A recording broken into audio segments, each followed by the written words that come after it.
I change this stupid name? There we go.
Done so. Okay, get that.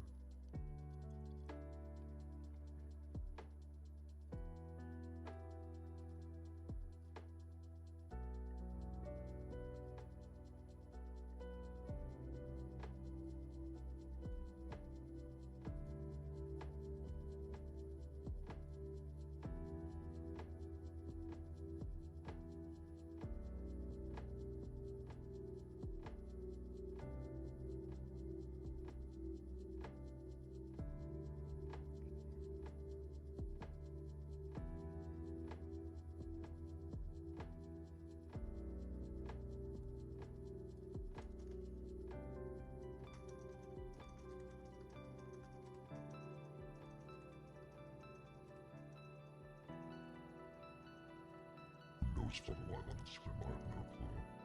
Knows fun live on Instagram, I have no clue. That was terrifying on Instagram, I have no clue. That was terrifying on Instagram. That was terrifying.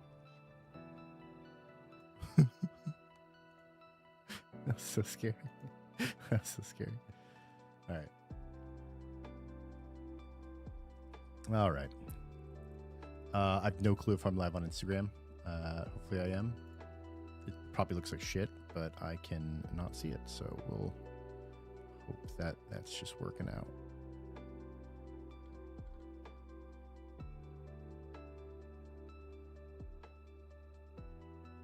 All right.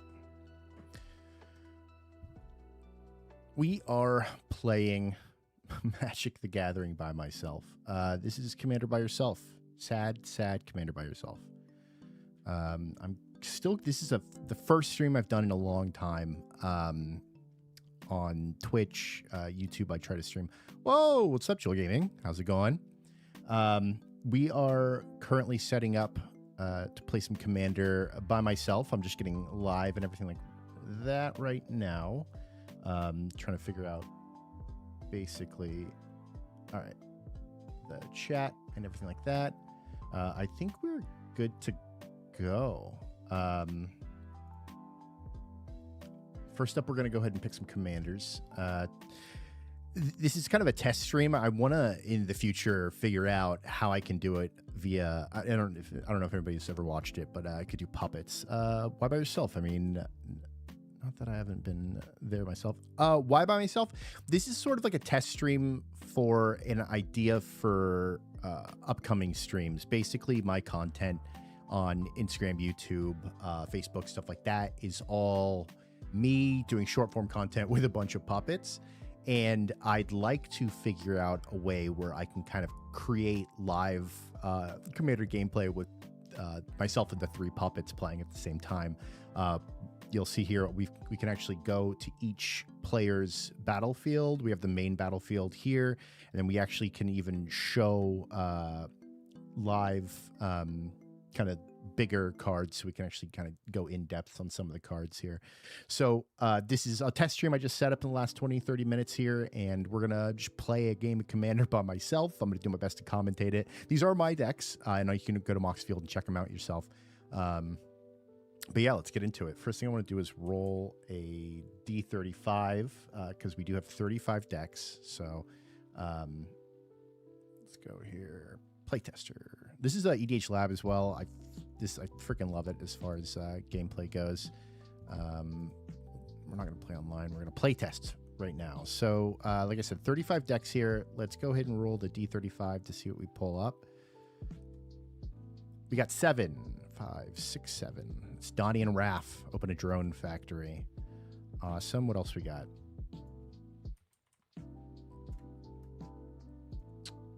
Next one, 18, 5, 10, 15, 16, 17, 18. Oh, we have another Teenage Mutant Ninja Turtles deck, which is very funny to me. 24, 5, 10, 15, 20, 21, 22, 23, 24. Only angel I need is David Boreanaz. 5 is... I don't know how I sniped all of my Ninja Turtle decks, but we did. That's very funny. Okay, plus a random demon that actually really cares about rabbits.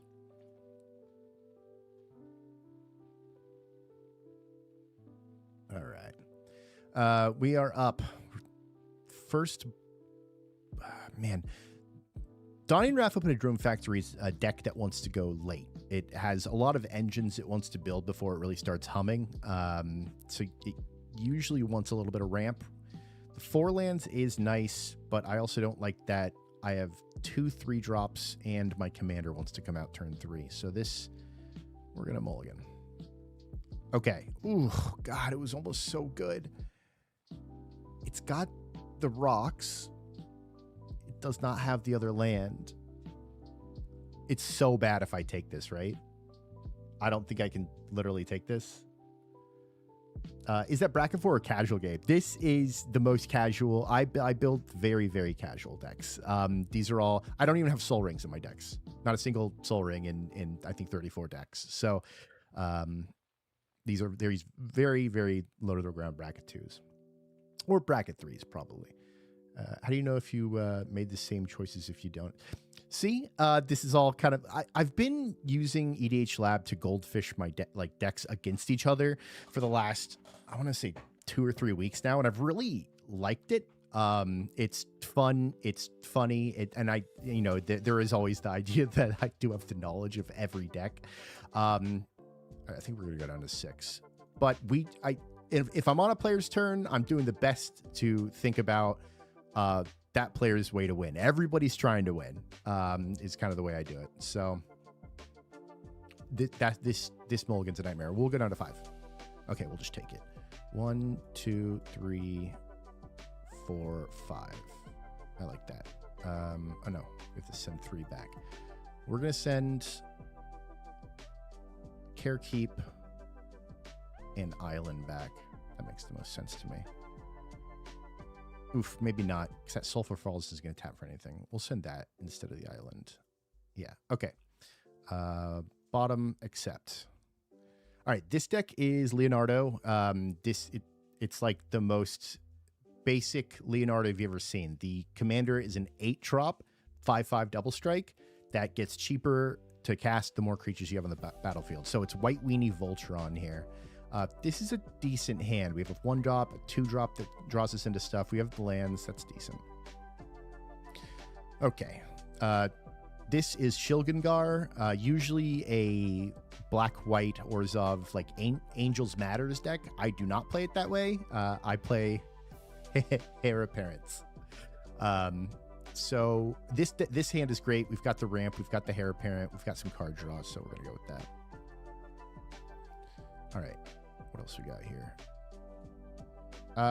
Okay, so this is my Michelangelo weirdness to 11, just +1/+1 counters. It's hardened scales in the command zone, and we're just trying to get as many +1/+1 counters and big stompy creatures as quick as possible. 2-land hand is usually pretty risky, even though he can come out on turn 2. I think we're going to mulligan. Much better. 3-land hand with a turn 3 that ramps. I like it. Okay, here we go. I did set up this my stream deck to hopefully follow it so it's actually watchable. And then if anybody ever shouts out on like chat, like what's that card do? What are you talking about? We can actually pull it up with this screen. So feel free to ask me to pull up a card if you don't know what it does. But we are on turn 1's Donnie and Raph should go pretty fast here. We're just gonna drop the island and pass. Pretty quick turns here in the early. Oops, no. Pretty quick turns in the early game here. We're just doing. All right. I'm getting used to this. Is a setup I've never tried, so it will take a little bit of getting used to. Untap up, we draw. No turn 1s there, so we'll go over to turn 4. And no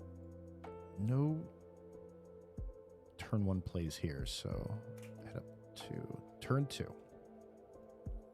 Sulphur Falls enters untapped.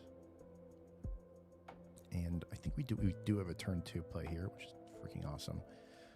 This card absolutely rules. This deck is all about making Thopters, and this is probably the best turn 2 in the deck because Donatello can come out next turn and immediately make a Thopter and a mutagen token. This is Donnie. Basically, whatever you would create a token, you make a second token as well, a mutagen that taps for like mana, or I'm sorry, taps to give +1/+1 counters. Which, looking here, we actually have 2 +1/+1 counter decks. So, all right. That comes out. Head over to wrong player here. Head over to player 2. A little worrisome. I haven't pulled. Oh no, we have it. We do have a third land. Okay. Do you think we go cat or dog? Cat or dog? Doesn't matter. Not in this deck. Dog's cuter. 2 dogs. I have 2 dogs on the battlefield. That is. 2 beautiful puppies. This is a dog deck. Now I want to play Magic too. Why did I click on the Magic category when it gives me... Look, I'm playing Commander by myself right now. You could easily go play some Magic.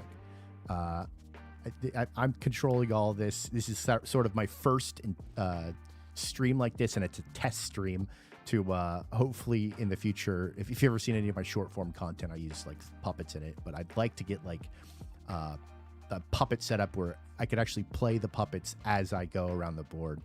But regardless, this is just me playing with myself for now. So we'll draw a card. I don't remember if I did. I don't think I did. 8, 9, no. Plains and Arcane Signet is very good for this deck. The Shilgengar is so expensive. He's like 5 casts. He's got kind of a living death attached to him with finality counters.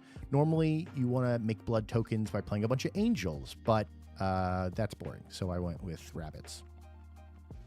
All right, over to player 4. Turn 2 with this deck is almost always Michelangelo. Michelangelo is just a hardened scales in the command zone for 2. He also makes a mutagen, which is awesome. You can easily pump him or pump the next thing you play. So tap those and make our mutagen. Well, I would have to play by myself since it's midnight. Where are you, Jewel? That's crazy. All right. Oh, I just realizing the screen isn't big enough here. Okay. We are going to turn 3 on player 1. Draw a card. Ooh, that's actually a very good pull for us. Like I said, this is probably the best this deck can do starting off. We play Donnie. Donnie's going to see a Thopter come in during the combat phase and immediately make a mutagen. Then that Thopter has haste, so we can actually swing with it this turn. So we'll go to combat, make our Thopter, and we'll make our mutagen.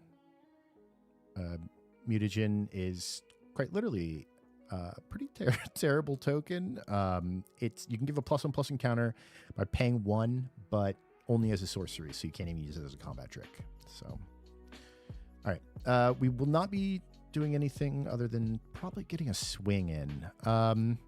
Shilgengar has no creatures on the battlefield. I would like to eat some of these little guys, but I think the safe bet is one in the air at the Michelangelo, knowing that that's just going to get big and we won't be able to get through later.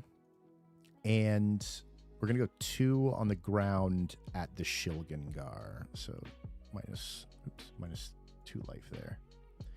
Catch me on triggers. Oh my God, if I mess up on triggers, let me know. It's actually going to be really cool because I've been playing by myself. Like a missed trigger, I'm like, I missed that the whole entire game. I don't know where I'm at now. So, okay. So Denmark. Wow. Welcome from Denmark. That's awesome. I'm in New Jersey. All right. We made our Thopter, made our mutagen. We can head on here. Player 2 drew into a plains.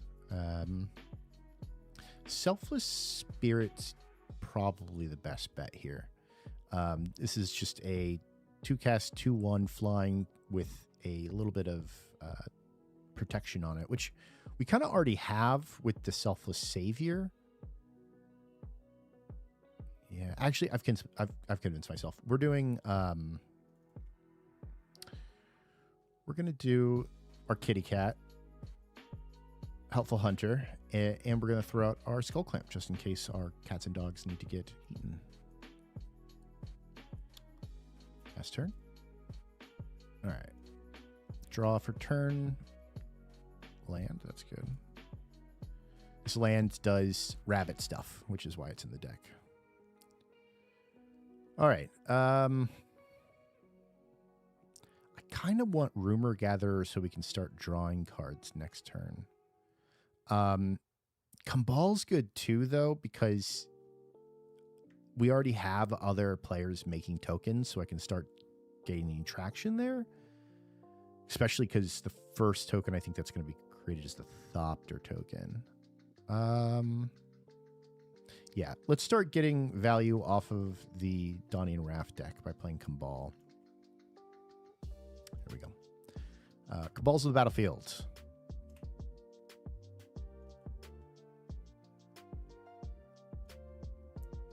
Forest here. Oh, wait, you know what? Before we play the forest, let's play our Bristly Bill. Forest landfalls, and I'm going to give the counter to Michelangelo, but that's actually going to be 2 counters because Michelangelo's going to double it or add an extra. 1 land left. Maybe I'll just get the muted. No, I'm not going to spend the mutagen. There's so many if I get this Arwen Weaver of Hope out and throw the 2+1/+1s from mutagen on her, my entire board, anything that enters is going to be hugely pumped. So. Also, if I were to play Magic now, I'd probably use Exploding Kitten's Nope card to counter a particularly annoying spell. Uh-oh. Did I play the particularly annoying spell? You have to tell me. All right. So, we've played our Bristly Bill. We've got a counter. I think turn 3 is finished. Go back to player 1 here. Mr. Land drop unless I want to use the Ottawara, which I think we do. All right. Turn 4, we can start to threat, or I mean, each player can sort of start to threat assess here. Donnie Raft's doing just fine. It's not like it's incredibly powerful, but its engines are sort of online here. So we're running a little bit out of card advantage, but I think the best bet.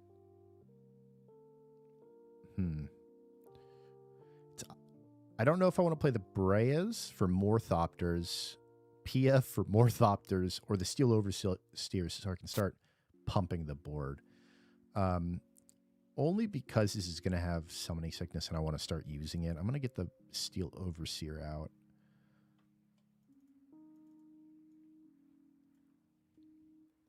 And we'll go to combat, which makes a Thopter thanks to our Loyal Apprentice, which makes a mutagen thanks to Donnie. Combat. Oh, We do have a trigger on Kambal.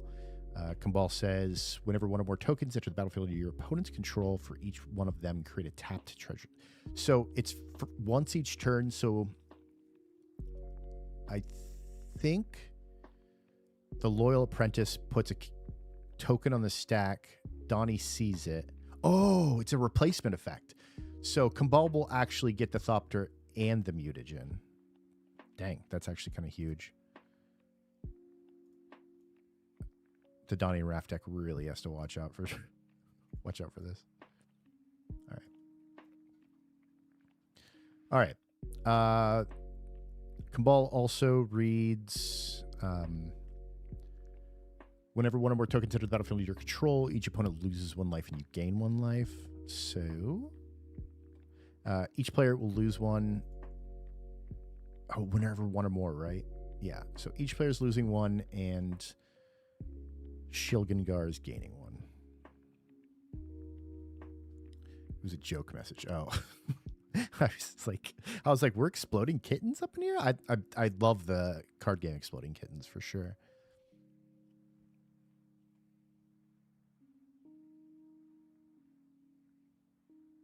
I probably should have finished it.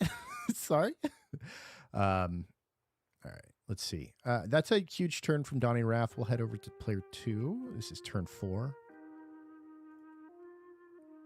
Ooh, okay. Not missing a land drop, thank goodness. We're still shy of my commander. This is a 8-drop 5/5 double strike. I think it's from the team up bundle or something like that from TMNT. But it does cost 1 less for each guy I have. Currently, I have 3 with 4, so it's only 7. Probably comes out turn 2 or next turn. So let's focus on getting some more creatures out. I think just playing this, or I can no, I don't have enough mana to get a sword out. This deck runs every single sword of in it. So there's the Sword of Feast and Famine, probably one of the strongest ones in it. We'll just have to get out next turn or the turn after that, and hopefully the whole deck just wants to put swords on Leonardo. So, all right, yeah, I think I'll just Selfless Savior and pass player 3 here. Fall to the Archangel. Now we could play Shilgengar. Are you used to spawning token cards in IRL? Right? Just spawning them right into the battlefield. 2, 4, 5. Go. Okay. I think instead of playing Shilgengar, because we're not really there with any of the token synergy that Shilgengar wants to see, I think we Rumor Gatherer into a Heir Apparent, and we'll scry 1, which is a... Okay, good. That the Castle Lock 3 means we'll hit our land drop next turn. Whenever one of our tokens enters the battlefield under your opponent's control. Okay, so no tokens have entered. I think it's just a pass turn. I do have a Thopter. I'll keep that as a blocker.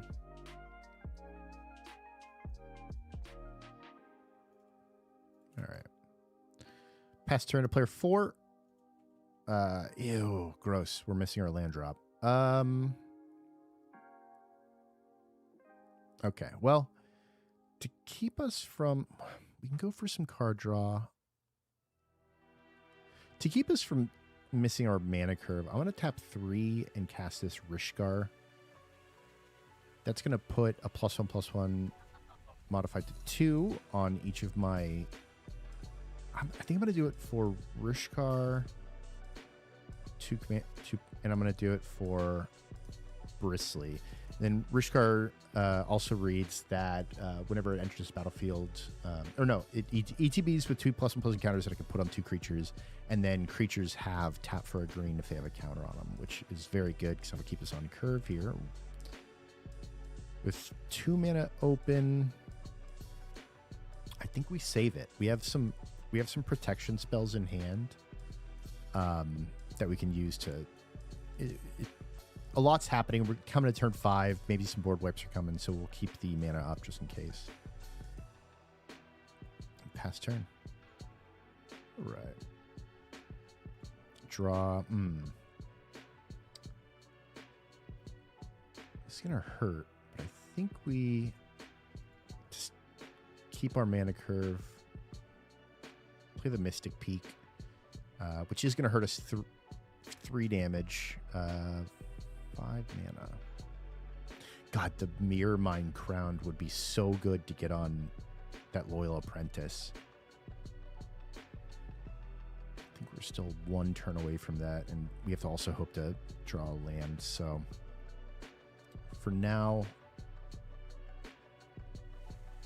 I think it's Brea's Apprentice, only because Brea's Apprentice has a little bit of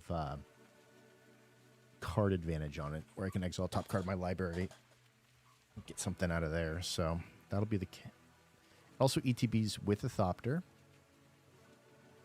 which I'll just put right here for now. Also, can we talk about how nice it is tokens have 2 sides 10% of the time? Yes. Oh no, these tokens don't, but I have a token. Where is it? I have a token binder that I have basically just double-sided tokens in it, and they're all labeled and stuff like that, so I can pull them right out. Okay. I think we're going to go to combat, which is going to make us another Thopter. And Steel Overseer is going to put a +1/+1 counter on each Thopter.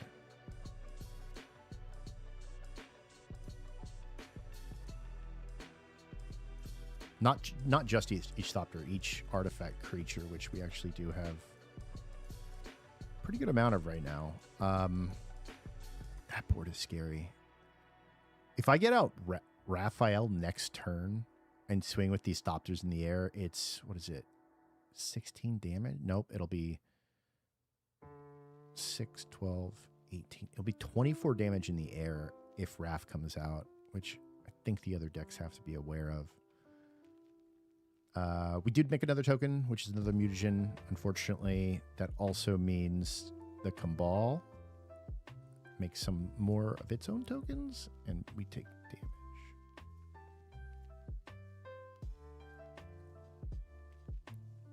All right.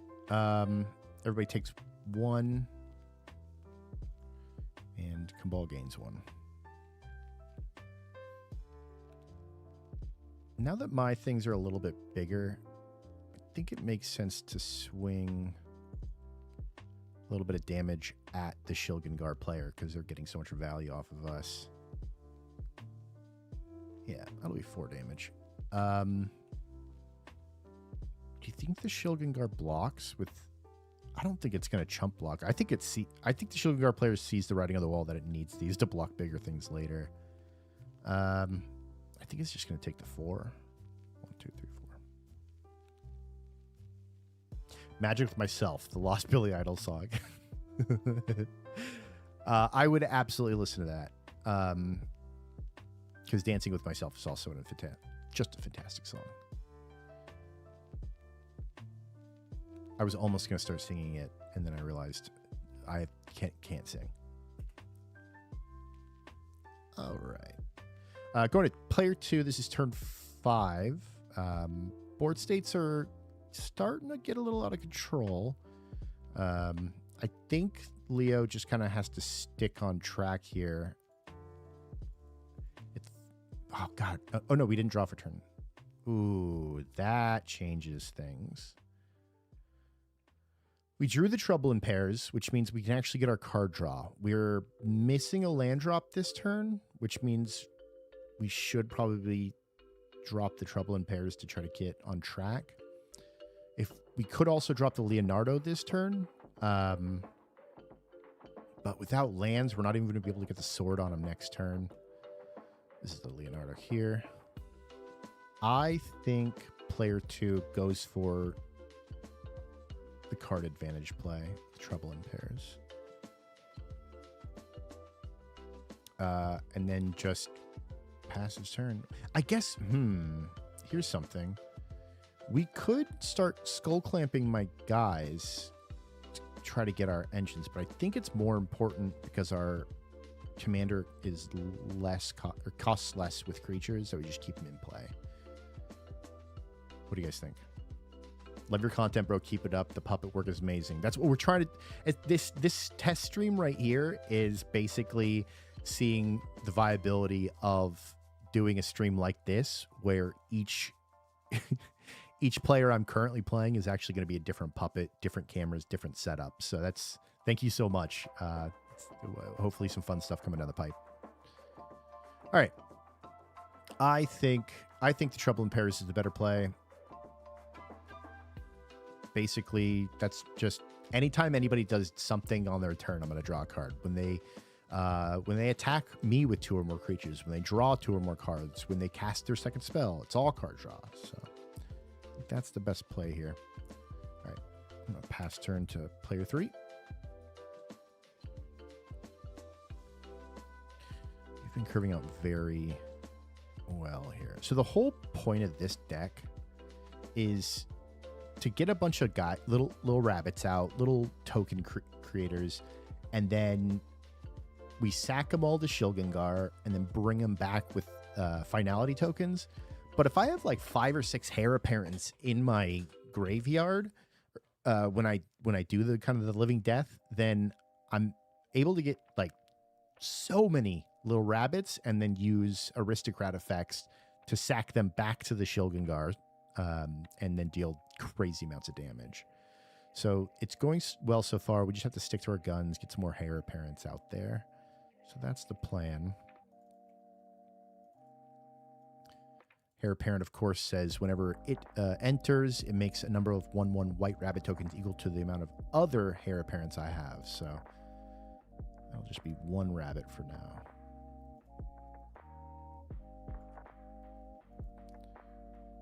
Four mana left over.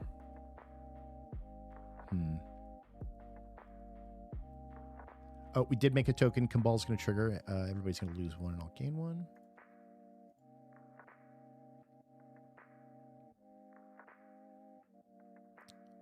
I think playing the Blood Artist this turn is also smart.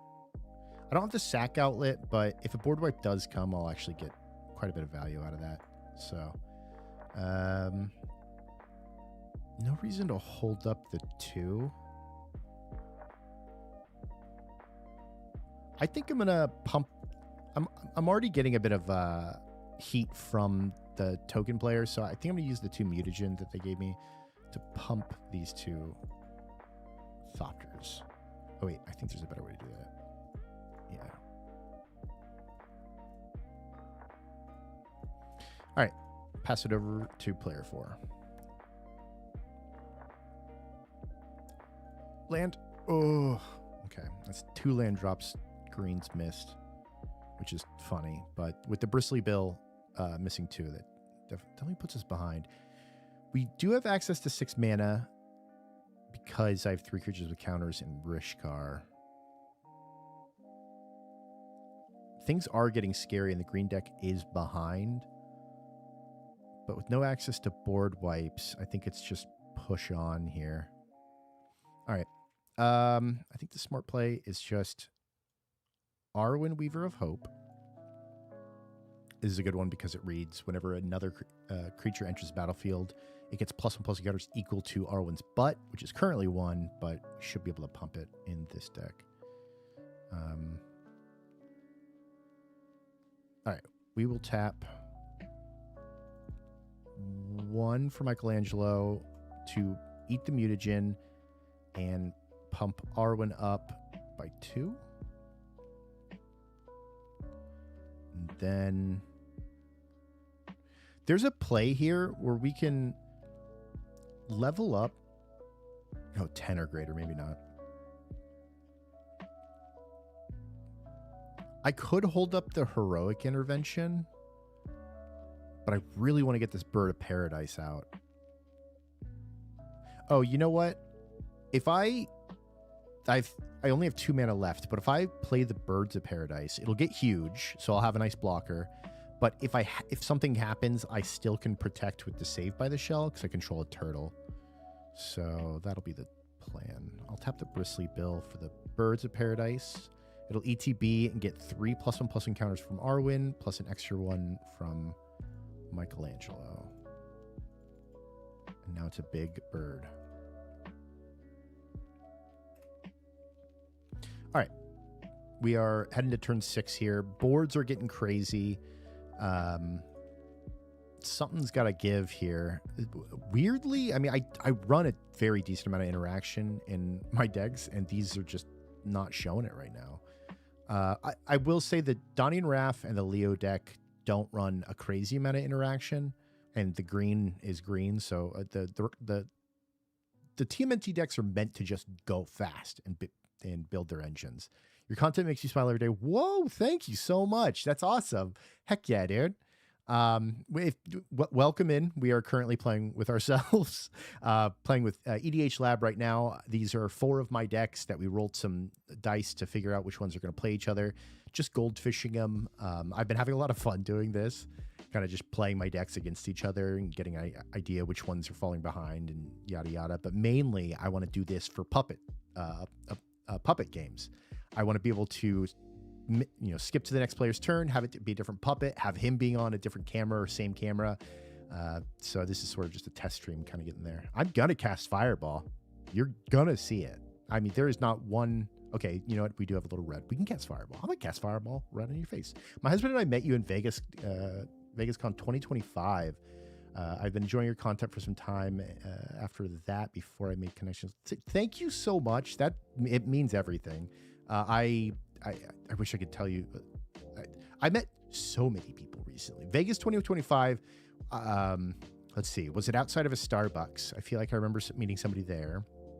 And a couple of people out of the content creator area. 2026 though, Vegas this year. I couldn't walk around for more than a minute without somebody stopping me, and it feels amazing. Thank you. Anytime you see me, stop me. Say hi. Thank you so much. I watch you every day when I'm a morning poo. Yes. I've made it to content creator poo variety hour. This is great. I thank you so much. All right. Let's go back to player 1 here. We are just coming into turn 6. Boards are looking spooky.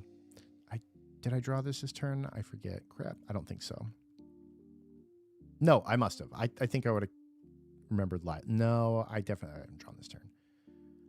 Okay. This board is scary. Really sucks not hitting the land drop. I think we might sacrifice one of our mutagen to hopefully hit the land drop off the top here. So we're going to tap Berea to exile, or sacrifice an artifact, being this mutagen, to exile. Crap. That's still really good though. This is actually pulled this. Very, very excited. Had to put it in the deck. This is kind of a all will be one on a creature. So we will. I think we're gonna.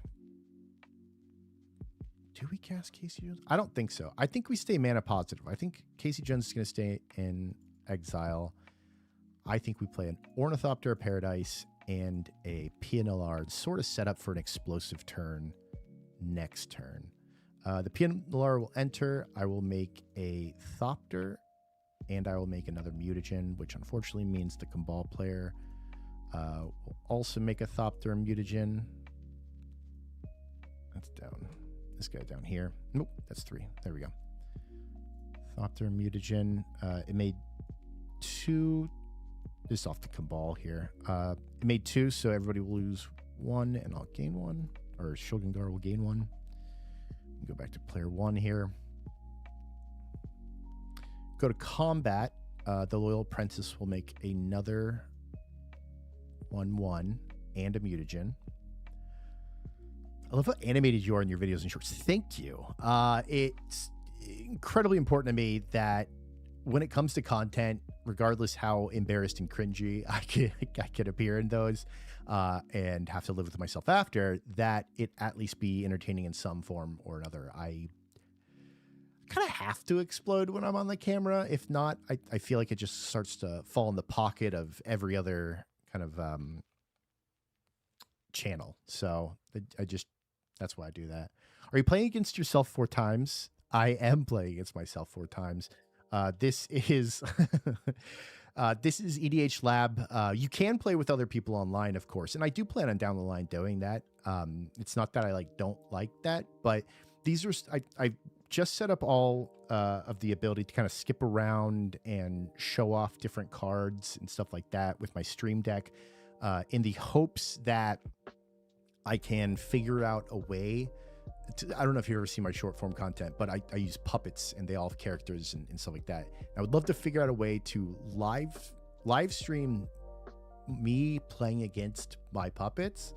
And this is sort of a test to see if it works, if anybody even gives a crap about watching somebody play with themselves. But yeah, that's what we're doing right now. Super Deck had me dying. Yes, Super Deck, dude. It's so funny because that is actually, I think, a real format. It's Command Tower or Judges Tower. I just thought it would be funny if you shuffle 4 people's 100 card decks into the same thing and then try to steal them. Can I join the Chopped Uncle pod? Oh man, of course. Anybody can join the Chopped Dunks. Chopped Dunks. I'm trying to take it back. I want it to be I want it to be a symbol of power to be called that. Currently, I don't think it is. All right. Going back to player 2. I think it's still player 1's turn. We just went to combat and made our Thopter. We've got a lot of Thopters in the air. Right now, this deck's most scared of Shilgengar. It's showing a ton of creatures. It's showing the Blood Artist, and I feel bad that I'm sort of turning it, making it more powerful, making it tokens. So I think, but now it has, but now he's used his mutagens. This is player 3, I mean. I might just sandbag this round to have the explosive one next round. Well, no. I'm going to tap the Steel Overseal to give all my artifact creatures +1/+1.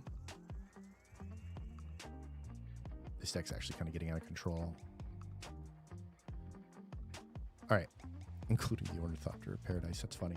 And I'm going to swing in 4 3/3s at the Shilgengar player. 4, 8, 12. That's 16 damage. I think. Well, with the. Yeah. I think the 16's fine. With the Blood Artist, I should be able to make it back. And I need the creatures to be able to sack to my Shilgengar for blood tokens. It's that second ability there. The sacrifice another creature, get a blood token. So I think we're going to tank the 16 damage.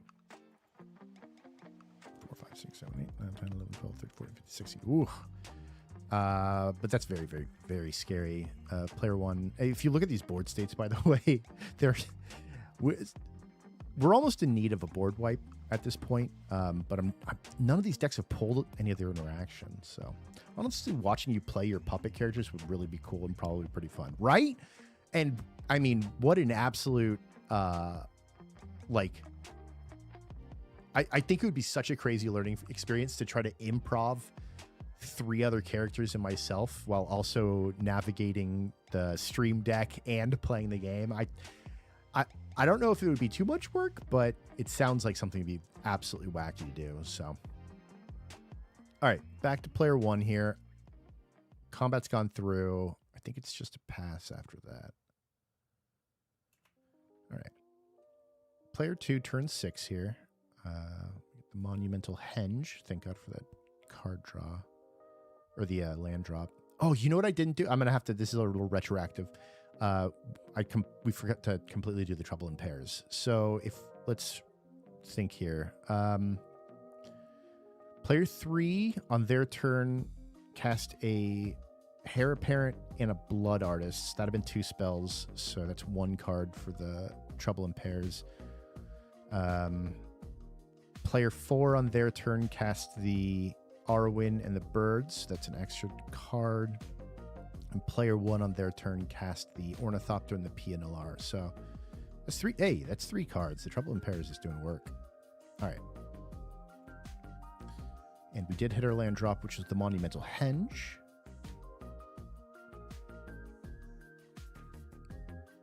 I think we just get out Leonardo. Oh, you know what? I can actually cast this Wall of Omens, 0/4 wall that draws a card on ETB.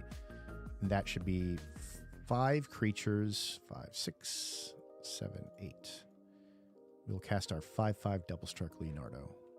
We are tapped out, but barring a board wipe, I think the Leonardo player is looking pretty good. How would I find a Discord link? I don't actually have a Discord.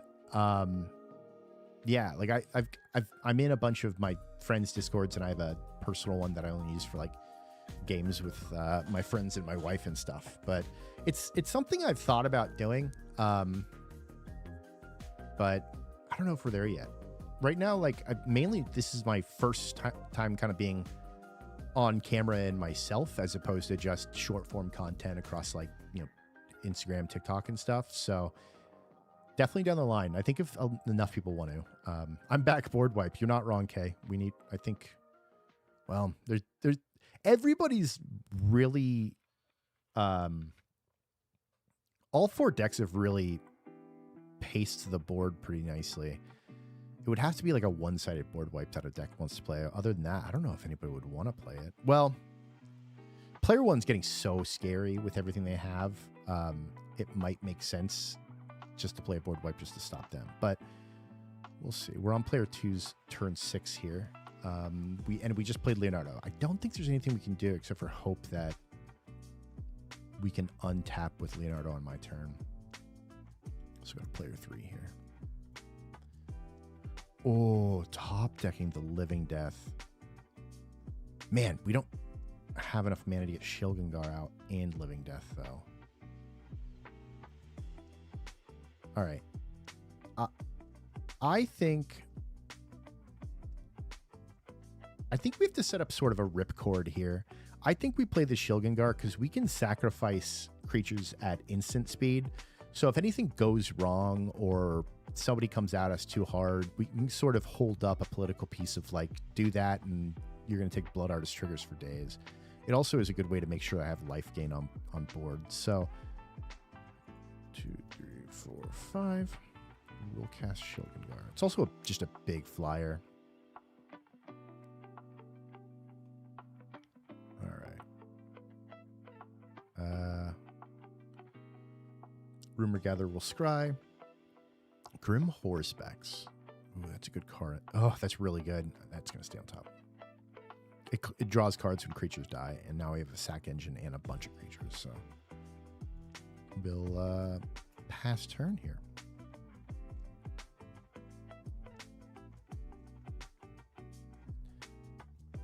You've noticed? Oh, like me doing streams and stuff like that? Yeah, it's you know what's funny is I used to stream a lot, like 4 or 5 days a week. This is back, you know, way pre-COVID stuff. It was mainly video game variety stream, not so much the Magic content at the time. And it was a good time, but I never really kind of got the off the ground like I wanted to. And now I am, and it's kind of exciting to do that with this very not niche, of course. Magic's huge, but you know, this Magic centric community, and I'm having a great time, and hopefully I'm not too boring. I will get better with time, but hopefully I'm not too boring here. All right. Okay, so card draw for turn. God, we really can't hit that land. This is a nightmare. We do have access to a lot of mana. 3, 6, 7, 8. We have 8 mana. Man, there's a world I just cast this Vorinclex, and it gets huge. It would get 3, 4, 8 count, 8 +1/+1 counters on it, and be just like a sight to behold. It would also turn off the +1/+1 counter deck that player 1's playing. Oh, how mean. Okay, yeah. That's such a fun play. All right, 1, 2, 3, 4, 6. Cast the Vorinclex.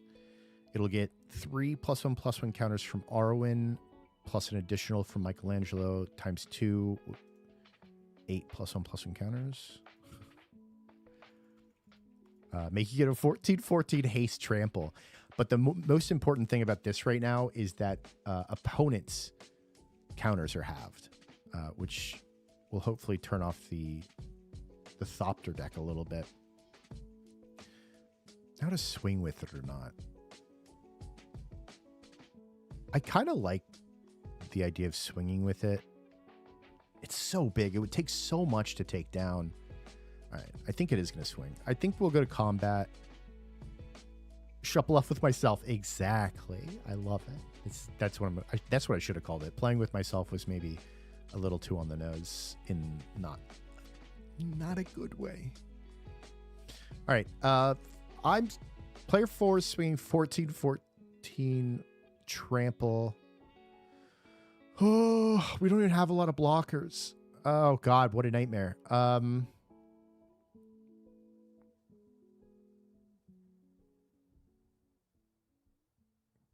Man, that's so scary. I can mitigate 4, 5, 6, 7, like 10 of it, but I'd lose guys in the process. Oh man. But this turning off my +1/+1 counter synergy makes things so tough. This is a huge threat for player 1. I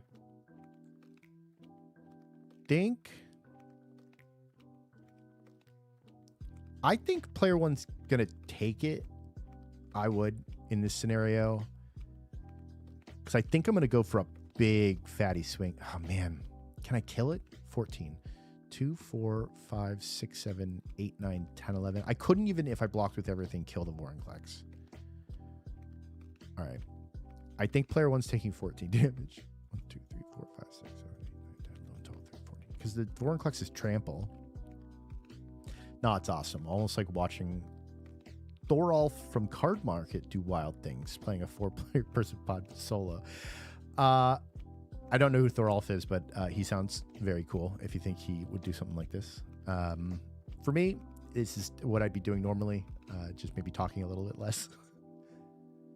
All right, that was wild. Mainly tapped out, but I do have a bird. And I do have a little bit of protection with the level up. Or not the level up, sorry.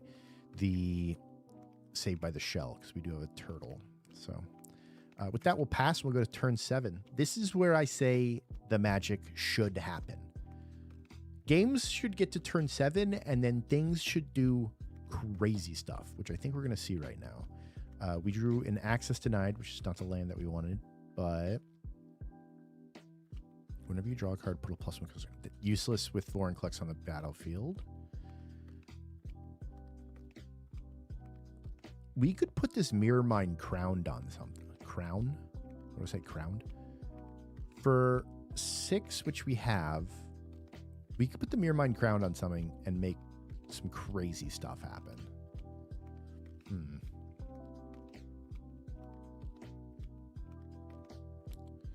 It's either that or... Oh, I'm just realizing I'm not showing you the cards. So Mirror Mine Crowned is a equipment that for 4, equip for 2. The first time you would make tokens in a turn, make that many of whatever it's attached to, which can get really crazy, especially in this deck. And then it's either that and do another setup turn, except for, I don't know. Well, with the Vorinclex out, maybe not attacking this turn and doing a setup so I could block him is smart.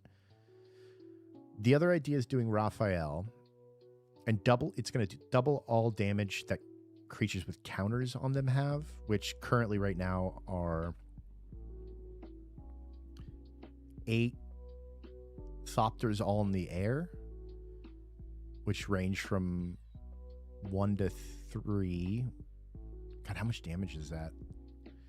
It's 6, 12, 18, 24, 30. Nope. 6, 12, 18, 24, 30, 34, 32 damage in the air. I think we do a setup turn and just contest the Vorinclex if it comes back here. Cast the Mirror Mine Crown. toss the Mirror Mind Crown onto...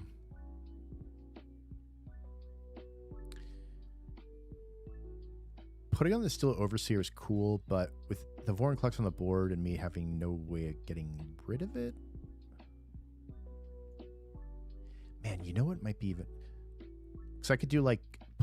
I could put it on the Brea's Apprentice, and then when I go to combat, I'll make a Thopter and a Mutagen, which instead will be 2 Brea's Apprentices, which will then give me 2 Thopters, which will give me a huge board. But I could also... There is no Discord, unfortunately, yet.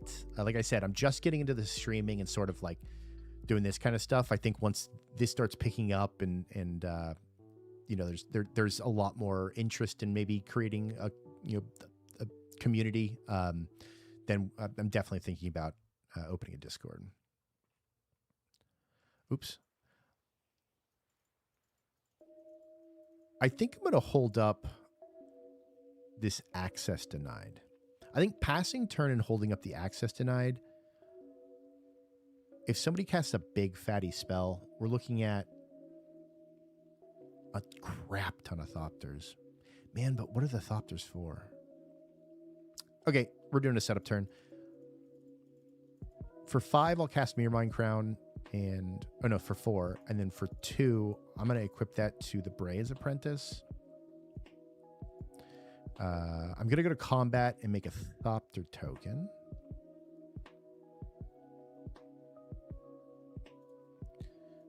Which will also make us a Mutagen token.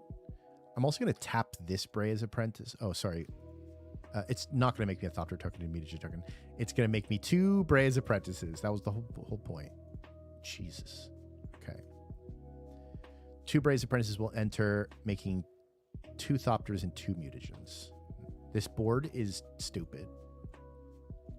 I'll tap the first Brea's Apprentice to sacrifice a Mutagen to exile the top card, hoping it to land. Farts. It's not a land. It's a Blasphemous Act, which would have been great. No, I wouldn't have cast it. It's an exile. We will end our turn there. Whew, things are getting crazy out here.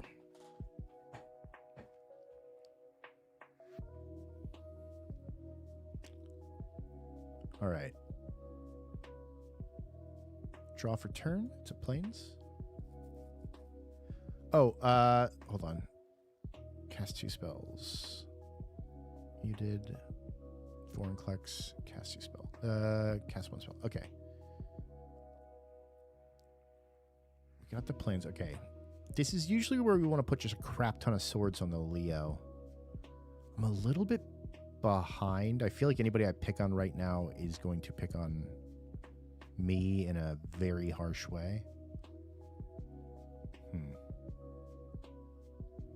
Well, this deck has one clear objective, and that's to put swords on Leonardo.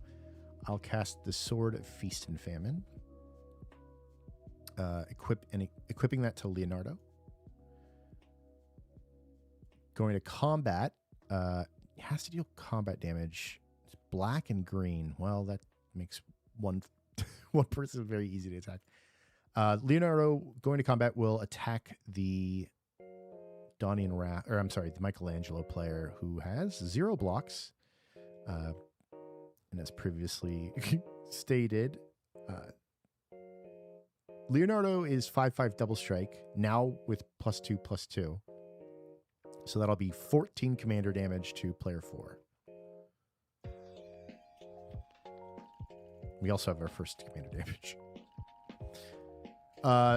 Because it's double strike, we'll actually get 2 triggers off the Sword of Feast and Famine, making the green player discard 2 cards, and then we'll untap our lands twice, but I don't think I have anything I can do at instant speed with the lands, so we'll just untap it.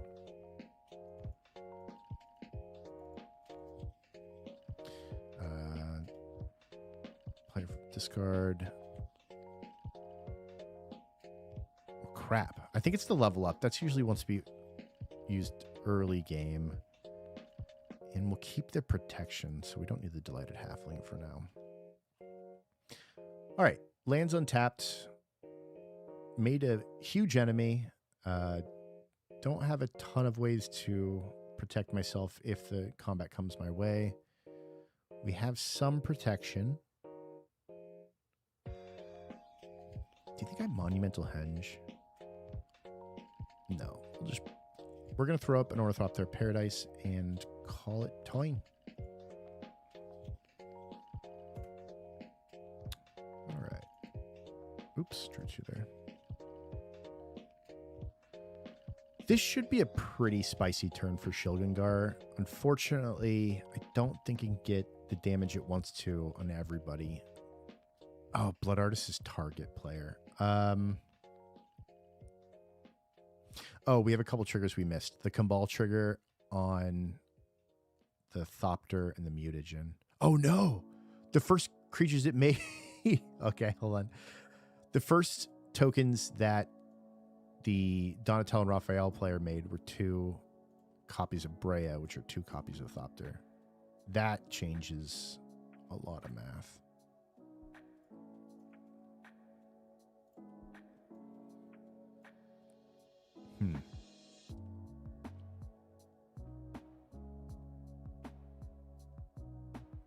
I think the Brea... Oh, everybody takes 1 too off of that, and I gain 1. I think the Brea is your best use right now, getting a little bit of card advantage to see what we get off of the top of our library. So they're going to sacrifice 2 Thopters. Perfect. That's exactly what we wanted.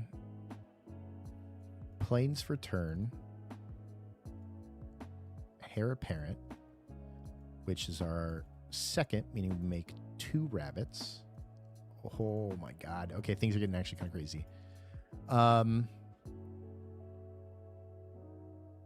right, we're going to show you what this deck does now. It's kind of stinks because usually we want like a couple more aristocrats out. Whenever one or more tokens enter the battlefield of your control, so everybody will take 1 and I'll gain 1 off of the Heir Apparents coming in. Then we'll sacrifice... Oh, we actually have a trigger off the Rumor Gatherer as well. We'll scry 1. We'll put that to bottom. And we'll draw 1, which is a...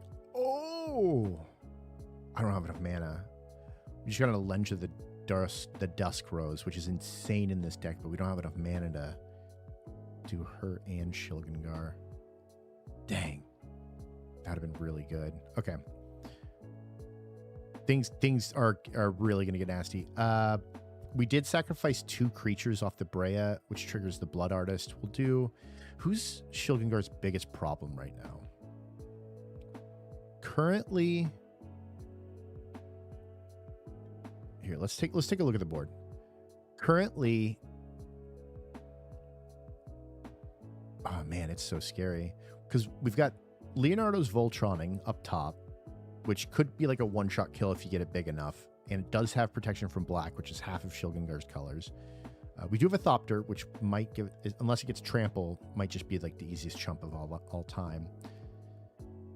Donnie and Raph have a drone army, but are currently kind of being stopped by the Vor and Klex because they can't get plus and plus encounters. And then Green has missed a bunch of land drops, but is proving not to care about lands at all. I think I could kill 1 player this turn, but it would take a lot of resources. Hold on. Can we do Shilgangar at instant speed? Sacrifice 6 blood tokens. Return each creature from graveyard to the battlefield. Fight down to counter those. Oh my god. We could do everything at instant speed, so we don't even have to do anything now. Okay. In that case, I think we... Yeah. I think we just pass and hold up like the player murder if it gets too crazy. All right, turn 4. Oh, importantly, how many? I only cast 1 creature that turn. Okay. Still missed the land drops. Man, what a bummer. These are all decks I have IRL, down to the literal printing that I show. Oops, sorry, that I show on each card here.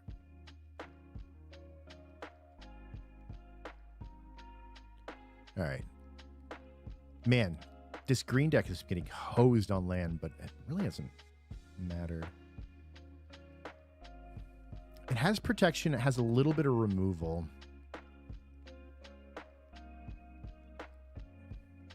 Who'd the double strike attack? Oh, it attacked this green deck. Okay. But it has protection from green. God. Because the lizard kid nukes something. But it can't hit this Leonardo right now because it has protection from green from the sword. And this is our biggest threat. And nuking any other thing on this guy's board doesn't matter. So we could try to nuke him. What's he at, 34? We don't quite have the board for that. But we can't take one more hit from the Leonardo. And the Donnie and Raph deck is crazy. Man, green's in a bad spot right now. It can try to play defense, but I think the Donnie and Raph deck is about to nuke the... Okay. There'd probably be some politics going on right now. As in, I could hurt the Donnie and Raph player if I don't get attacked by the Leo. The Leo only... Well, what does the Leo know? The Leo knows that it has protection from black and blue in turn. In hand, I mean. And it also knows it gets chumped to these two, and it only gets value off of attacking the green player. What do you guys think? What is green to do right now? It can't really hold up because it's at 19. Michelangelo's at 19 and facing down 2 immediate threats. One that just kills him on board.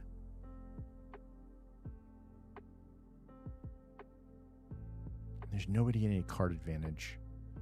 All right, I think... Man, and player 2's at 34 life. So even if I swung with everything and like heroic intervention, I couldn't get through.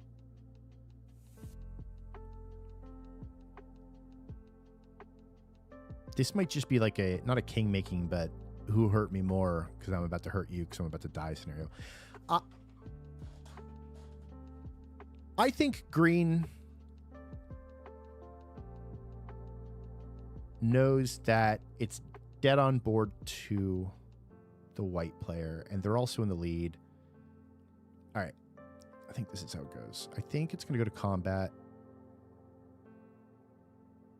Shenanigans all around. Yeah, I think it's going to go to combat, and I think Vorinclex is just going to full swing. Oh, you know what? Hold on. I'm going to tap 2 for this herd heirloom. No, because we need the heroic intervention. All right. Vorinclex. Nothing else has trample. Full swinging it, that would matter. He's chumps for days.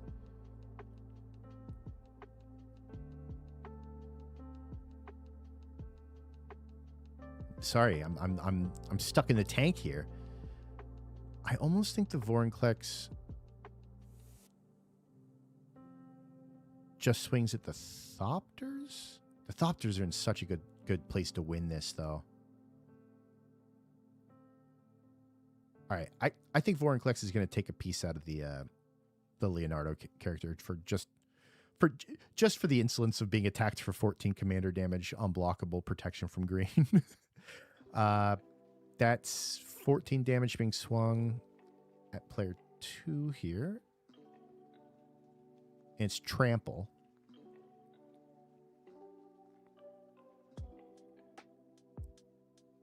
That's not going to do anything. I think this is the play. I think... How much can I block? 2, 3, 4, 5, 6, 7, 8, 9.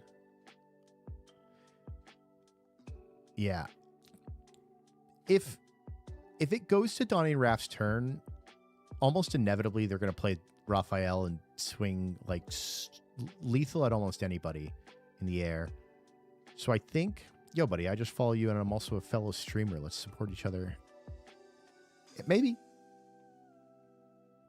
And thanks for the follow. I'll check your channel out after the stream. All right. This really puts this guy in a predicament. I think the thing is all out block with everything, sacrificing the selfless savior,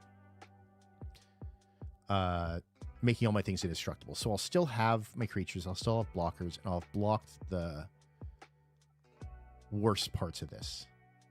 So 4, 5, 6, 7, 8, 9, 10. All right. I'll block 10. Leonardo will block 10 of it, sacrificing the selfless savior, giving it indestructible, taking 4. 1, 2, 3, 4. Creature died. So Blood Artist will trigger. That trigger is going to hit this Blood Artist trigger right here. I think that's going to hit player 1, because that's going to put player 1 in lethal for Shilgengar. I think that's player 4's full turn. Thorncleck's still alive. I have some interaction up. I will play this Herd Heirloom. Pass turn. All right, this is turn 8. I think we're coming up on nearly the end here. It's not looking great. Draw a card for turn.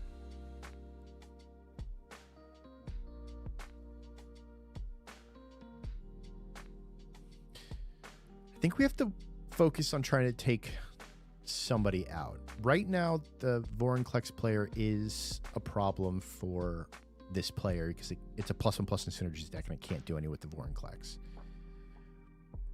We have colorless blockers for the Voltron deck, and the writing's on the wall with the Shilgengar. I think it might be able to kill me anytime at once, right? If we look at the Shilgengar player, they've got 1, 2, 3, 4, 5, 6, 7, 8, 9, 10, 11 creatures that I can sacrifice. Wait, 1, 2, 3, 4, 5, 6, 7, 8, 9, 10, 11, 12, 13. 14 creatures that I can sacrifice at instant speed, resurrect everything at instant speed, and then do another 14 to 16. Man, the Shilgengar's really got the board by the balls right now.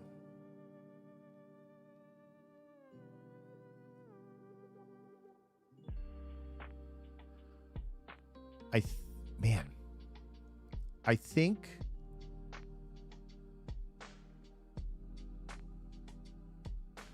because we're gonna have to force it. Someone is gonna swear Commander Vendetta at the end of this. Well, the funny thing is it's only me playing myself, but yeah, yes, there's definitely vendettas against myself right now. Donnie and Raph is dead on board to Shilgengar. So is Green.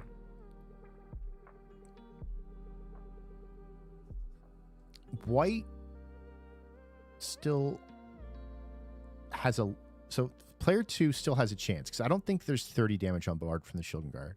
Shilgengar currently has 1, 2, 3, 4, 5. No, 1, 2, 3, 4, 5, 6, 7, 8, 9, 10, 11, 12. Oh, it is 12 because we don't count the Shilgengar, the blood artist. So 12 pays 3, gets back 1, 2, 3, 4, 5, 6, 7. 7 creatures with finality counters, so I won't actually be able to get the Blood Artist triggers on those, but it will make 2 more Thopters and 6 more Bunny Rabbits, so that's another 8 damage. So there's Shilgengar, if it used all of its resources, could snipe somebody for 20, but all of its resources, and then it has no way of taking out the other players.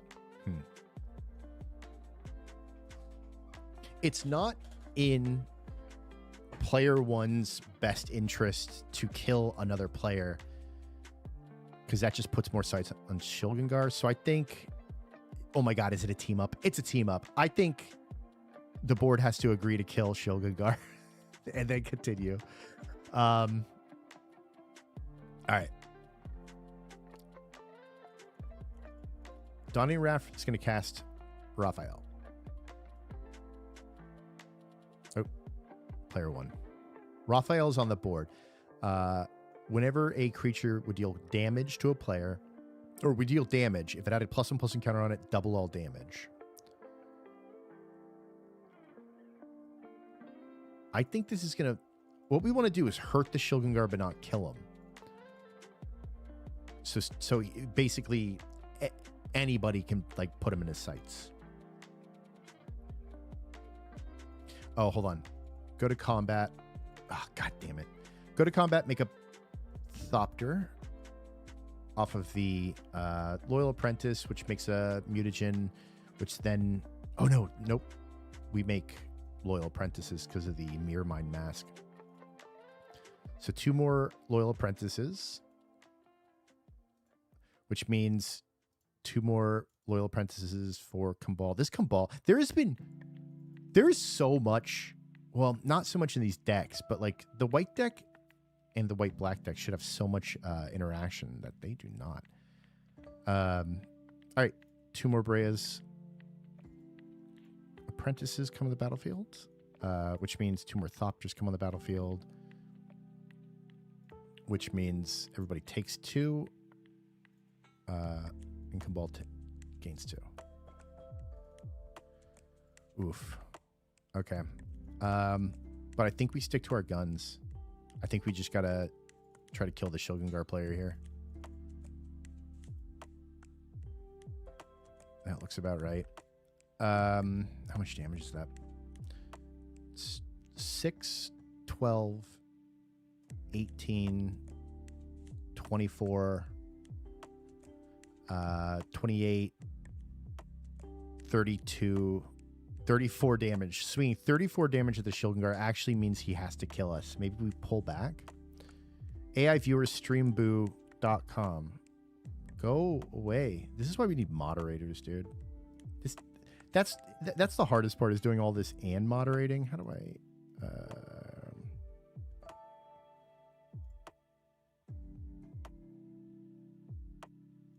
I don't want AI viewers. I want real people or nobody. Glass cannon time for sure.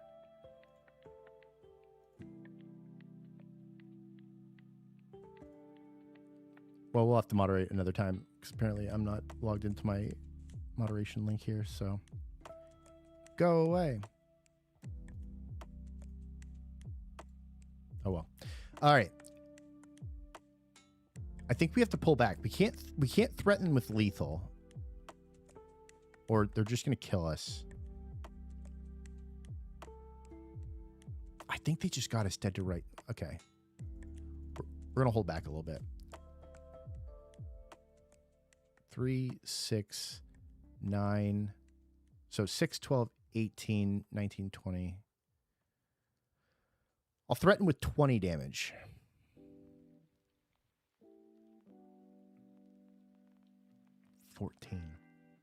So basically what we have to figure out now is Shilgengar worried about 20 damage going to 6. It still has blockers for the player 2's Leonardo, which isn't presenting any like unblockable stuff. And then we can at least see another turn. And if we can pull the ripcord at another time. And then we don't have to burn 14 damage worth of resources right now. Yeah. 20 it is. I think Shilgengar takes 20 happily. Oh shit, what was it at? 26, I think. Okay. I think player 1 skirts death there because Shilgengar still has its ripcord intact, and then kind of just leans on player 2 to find an answer before Shilgengar's next turn. Legit question, I was thinking of making a Golgari deck with Marin. Any Rex for that, for a different Golgari deck commander? Let me look at Marin really quick. I don't, is that the experience counters one? Hold on, no. That's somebody else, isn't it? Yeah, it's the experience counters. Here's Marin. There we go. I'm on so many ads on EDHLAB. Whenever another creature you control dies, get an experience counter at the beginning of end step. Choose target creature in your graveyard if that card's mana value is less than or equal to. Okay, so it's a reanimator deck with the idea that you're wanting things to die. So you're playing. I assume you're playing a lot of cards that say when this enters the battlefield, each player sacrifices a creature, right? Like those are the best. Those are the best way to fill your graveyard while also controlling everybody's board. They're not fun for other players, but at the same time, it's plague crafters and stuff like that. Gray merchants. It's a little straightforward. Trying to think Golgari reanimator decks that are fun like that. I feel like all the reanimator decks that I think of like immediately go into Soul Tie. Here, let's just take a look.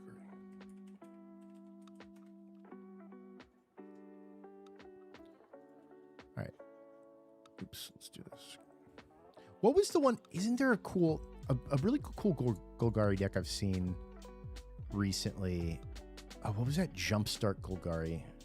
Jumpstart Golgari Commander.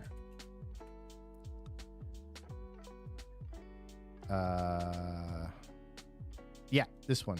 Oh wait, this is Death Touch, isn't it? Snakes and Death Touch. That's not graveyard stuff. That's not graveyard stuff. Let's just take a look. See if there's anything new out there. Legendary creature. We'll still probably release date. See if anything sticks out that I've seen recently. And we're looking for reanimator stuff, right? A lot of these are a little...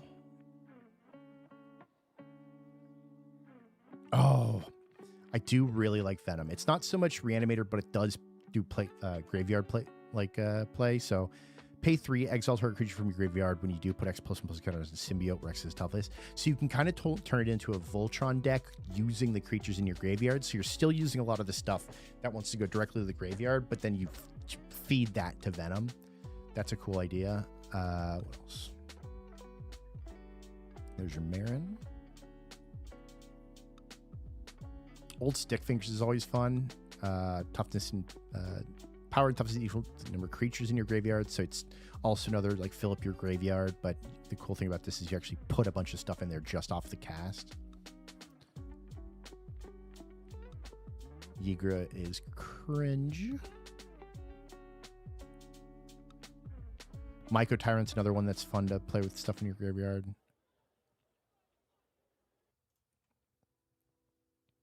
What's that dragon? Oh, the dragon's not. There's like a Golgari dragon, but I don't think it's legendary. Is it? Hold on.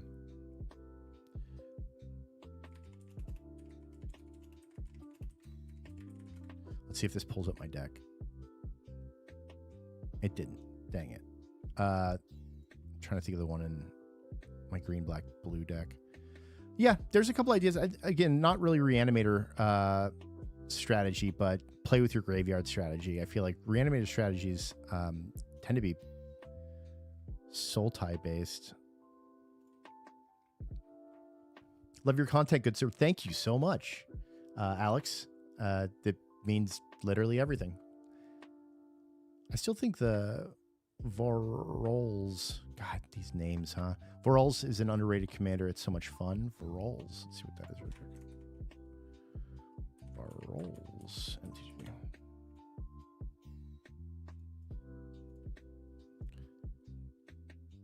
Each creature card in the graveyard has Scavenge. The Scavenge cost is equal to its mana value. Scavenges. Exile a creature from your graveyard. Pay its mana cost. Put a number of plus counters equal to this power on target creature scavenge. This is cool. And it's a troll, so it comes with protection. I like that. Brawls. Oh, yeah. Baby lasagna, probably.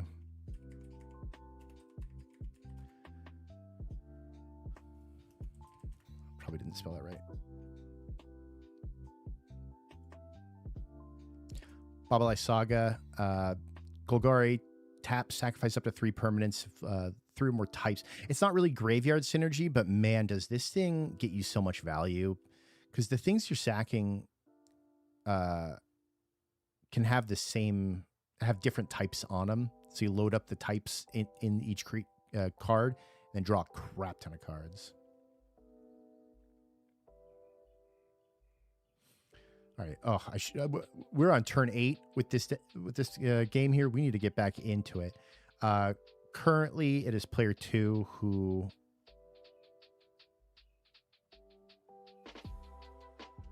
should be looking down.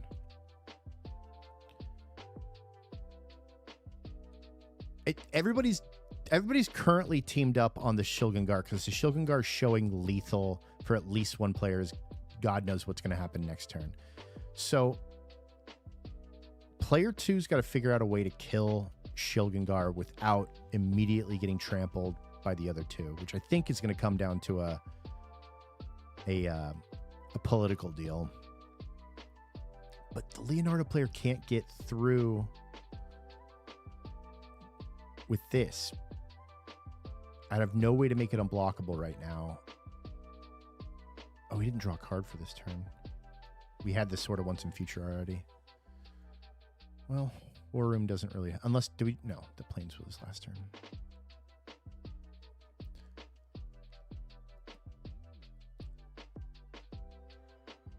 Yeah, man. It's looking more and more like Shilgengar's going to kill 1 or more people. Okay, I think we have to dig. So we're going to Skull Clamp the helpful Hunter for 2 cards. Ooh, I think we might have found it. We can exile the Blood Artist this turn, forcing him to either make his sacks now or play his turn out. It's a lot of mana. What is it? 4, 5, 6, 7, 2. Oh, we don't have enough. Crap. All right, we have to keep digging. We're going to eat Skull Clamp the Spirited Companion. Sorry, little guy. 2 more. Nykthos, not it. Throne, not it. Like, we need removal.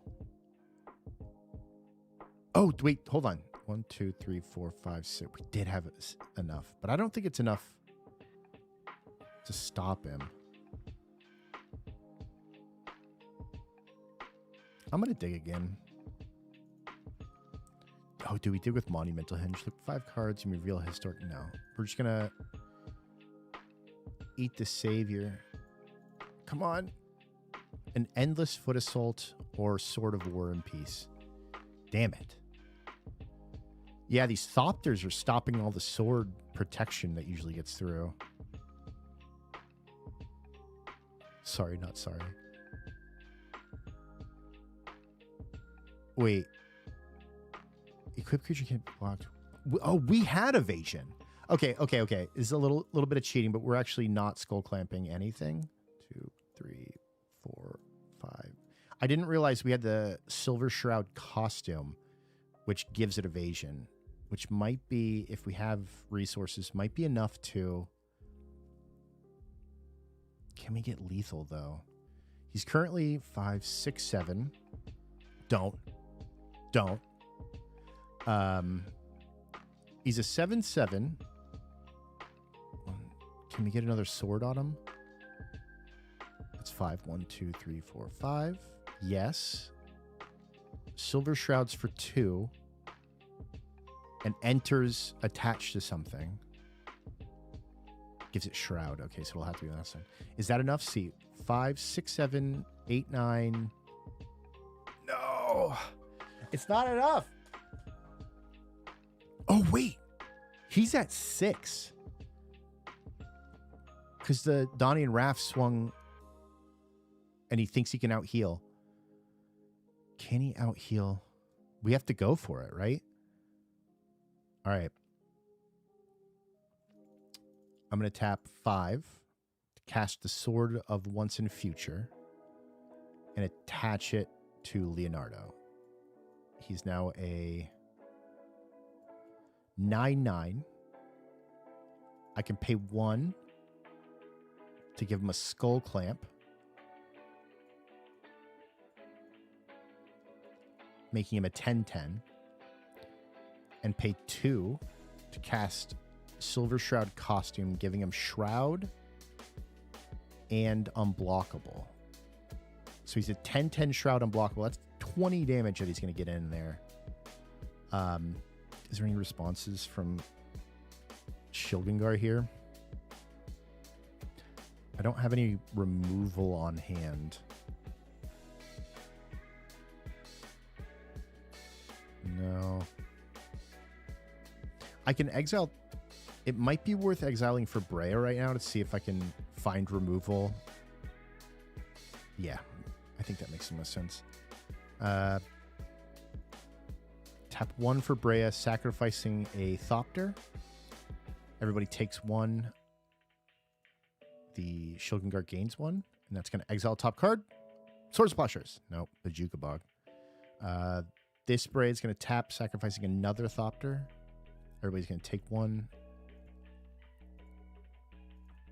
Gain 1. Sword Splashers. No, Plains. Okay, whiff. Absolute whiff. Player 2 can continue.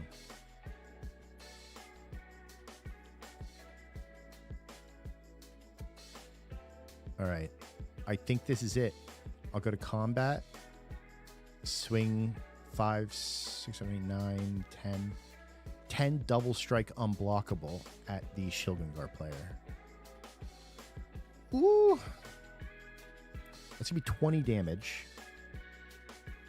I have to figure out how to gain 20 life. Or 13 life. Keeps me alive and gets me another turn. Oops, so it's supposed to be one message. Walking Ballista, hunted horrors, Phyrexian. What are all these things? So many things. Okay. I'll sacrifice the Heir Apparent, and Heir Apparent for 3 blood for Shilgengar. Everybody's going to take 3. And I'll gain 3. Or Shilgengar will gain 3. Sacrifice the Rumor Gatherer for another 1. Everybody takes 1 damage. I gain 1. It's another blood. Total of 4 blood.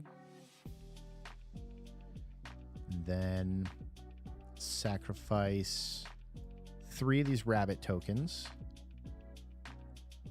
1, 2, 3. It's another 1, 2, 3. Oh, no. Hold on. I'm messing up. 1, 2, 3. 4, 5, 6, 7. 1, 2, 3, 4, 5, 6, 7. I forgot. It's targeted, the Blood Artist. So 1, 2, 3.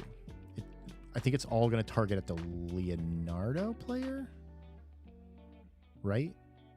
In hopes that maybe we can kill him. All right. Then we'll sacrifice, or should it be targeted at? Hold on. 1, 2, 3, 4, 5, 6. 1, 2, 3, 4, 5, 6, 7. I think it's all going to be at the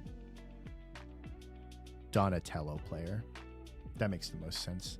To try to kill Donatello, and then on my turn, maybe be able to kill somebody else. 1, 2. Yeah. All right. I'm going to sacrifice these 3 Thopters, seeing as I can't block that thing. That's 3 more damage to Donatello. 1, 2, 3. 1, 2, 3. And then that was a total of 4, 5, 6, 7, 8, 9, 10. 10 blood tokens. We will pay 3 for Shilgengar's main ability here. Or it's a second main ability, or activated ability. Sacrifice 6 blood tokens. Return each creature card from your graveyard to the battlefield with a finality counter. Those creatures are vampires in addition to their other types. Oh. In which case, let's sacrifice the Gambal too. To deal another 1. Gain 1. And sacrifice the Blood Artist to do another 1. Gain 1. 2. And then sacrifice 6 blood to bring back everything. These all have finality counters, so I can't sacrifice them to get blood artist triggers. But the heir apparents all see each other, making each one of them making 2 tokens for a total of 6 rabbits. Whew, it's coming down to it. Okay. Then 17, so we still have to sacrifice some stuff. The Rumor Gatherer is going to trigger, which it sees 2 creatures come into play. So we'll scry 1 and then draw 1. Scry a Ganjo, that can go to bottom. And then draw. Oof, this Shilgangar is struggling right now. Man, where's the proliferate when you need it? What proliferate what? The finality counters? Zulaport Cutthroat was the draw, though, which might give Shilgangar the game if he can live. We'll sacrifice 1, 2, 3. 3 rabbits. Add 3 blood tokens, which will give 3 life to me. It'll end up killing player 1 as all of the triggers have targeted.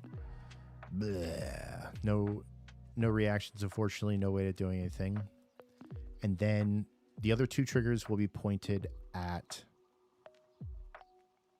the next target, which is the Michelangelo. Which will give me, I say 20. Oh, we have to do 1 more. Give me 21. 1 more damage here. And maybe 1 more blood token over here. So, getting attacked for 20 damage currently. We're at 21. It is Commander. Is he going to be able to do anything else? All right. Barring any unforeseen circumstances, I'm now taking 20 Commander damage and still alive. Or Shilgangar's still alive. All right. And this is still in combat of player 2. Whew, that was insane. Okay. Turn 8. I'm telling you, magic happens here. A couple things are going to happen. We're going to have a Sword and Feast and Famine trigger twice. So Shilgangar will discard 2 cards. Right now, the Zulaport and the Elendra are probably our best bet to win this game. So we're going to discard the body count and the Grim Horospex. Then player 2's trigger of Sword and Feast and Famine. The first trigger will untap everything. I will use the second trigger of Sword and Feast and Famine to activate War Room, which is going to draw me a card and lose me 1 life, equal to the amount of colors I control. There's that Hanged Executioner we already knew about.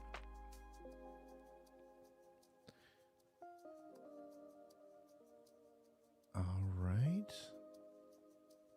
Oh, was the Grim Horospex out? No, we discarded that. What did we draw for?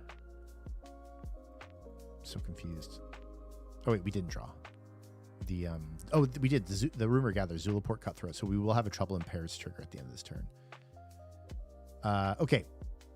Now everything untaps for the second strike on the double strike of Sword and Feast and Famine, and we'll do 2 Sword of Once and Futures, which is Surveil 2, 1, 2. We'll put both these in the graveyard. Surveil 2. Put both the... we'll put both those in the graveyard. Those are not going to help us right now. We also didn't get any sorceries or instants. Oh, okay.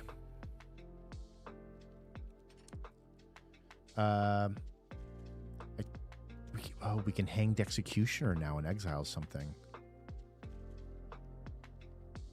Ooh, this is good. Okay. Main phase 2, we will cast Hanged Executioner, making a 1/1 spirit.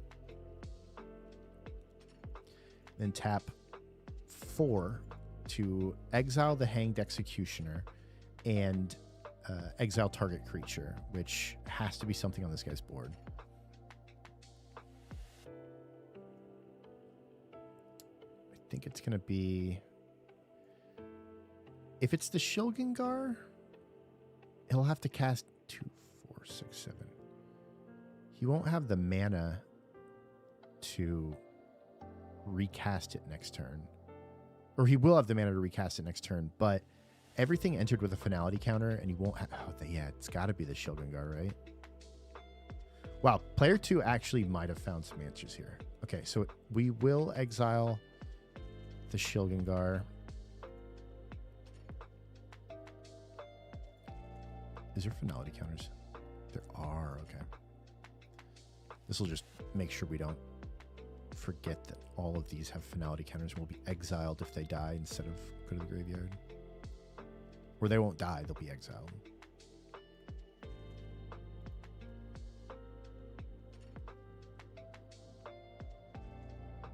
Okay. Whew. I think that's the end of player 2's turn. That was insane. Draw a card off the Troubled Pairs at the end of the turn. All right, player 3 draws a card. Huh. With our sack outlet gone and everything having finality counters, we're in a bit of a pickle. I can't believe we ripped an answer off the top. Well, we definitely need mana. Oh, you know what? Let's go back really quick because I realize I have a shit ton of blood tokens. I had 2 mana up, so we're going to rip 2 of these blood tokens before it comes to my turn here. So that would have been the draw. So discard a card, sacrifice... Oh, sacrifice an artifact. Oh, we can just sacrifice blood. So draw and discard. I think we go for the Living Death here. So let's discard... because it's a board wipe. So we'll discard the Elendra, and then for the second blood token, discarding the Heir Apparent. Oh, you know what? Let's discard the Zulaport Cutthroat and draw a card. It's a Plains. Okay, now we'll go to my turn. Draw a card. Pull the Plains. If a creature... So I think right now, if Living Death is my best bet to kind of reclaiming the board, we want to get as many creatures into the graveyard as possible, which means these blood tokens. So I'll pay 1. I'll discard the Teysa Karlov, sacrifice a blood token, draw a card. It's another Living Death ability. Look at this. It's another Aristocrat ability, but more importantly, it's another Living Death ability. Whew. Okay. We'll pay 1. We will sacrifice a blood token and sacrifice an... Oh, we just have to sacrifice a blood token. Okay. We will discard a Heir Apparent. We'll draw a card. Ooh, there's our Path to Exile, too. This Living Death is about to fuck shit up. All right. We'll unfortunately lose all these guys because they have finality counters and and tokens and stuff like that. So I think we'll go full swing at somebody to try to kill him, and then Living Death. Does that make sense? Yeah. All right. Oh, we won't have enough. Okay. So 2, 3, 4, 5, 6, 7, 8. 9, 10, 11, 12, 13, 14, 15, 16, 17, 18. We're going to swing a total of 18 at Leo, I think. Or I'm sorry, Michelangelo. They're the... How many creatures... So Michelangelo has 5 blockers up. Leo has 6. Yeah, if we want to do most amount of damage, it's going to have to be at Michelangelo. 2, 4, 5. 5 of the biggest ones are blocked, which are these 2 3s, and these 2 2s. It's probably smarter to block the Rumor Gatherer and Beacon Ball. All right, these are all dead and or exiled, and these are going through for a total of 2, 4, 6, 7 damage, 8 damage. 1, 2, 3, 4, 5, 6, 7, 8.